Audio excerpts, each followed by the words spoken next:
আপনার ভাইরাল হওয়ার আসল কাহিনীটা একটু বলে যান আজকে। তো অনেক অনেক বড় একটা প্রশ্ন করছেন। যখন মেকআপ নিতে যাইতাম মানুষের বিউটি পার্লারে, যখন মেকআপ নিতে যাইতাম ওই আপুদের কাছে যাই, আমার তো পৃথিবীতে কেউ নাই আপন বলতে।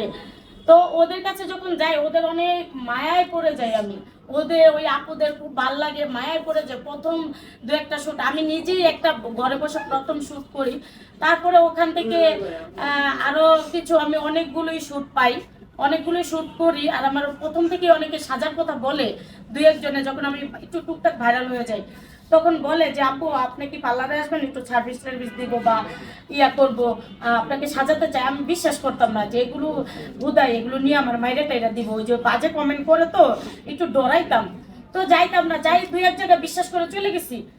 তো চলে যাওয়ার পরে ওদের মায়ায় করে যায়, কেমন জানি ওই আপুদের খুব মায়া লাগে। তারা কি সুন্দর আমাকে খাওয়াইয়া দেয়, আবার আদর করে। মনে হয় যে এরকমের ভালোবাসা আমি কোথাও পাই নাই। তখন আমি কই যেখানে এত ভালোবাসা সেখানে আবার কষ্টও আছে। তখন আমার মনের ভিতরে ঘরটা লাগলো। তখন আমি আমি ইচ্ছে করে তাদেরকে যেমন ভাইরাল করছি, তাদের মাধ্যমে আমি চেষ্টা করছি যে আমার ইয়াটাকেও একটু প্রচার করার জন্য। তো তখন যখন আমার কমেন্ট বক্সে খালি ক্রিম আপা বলে,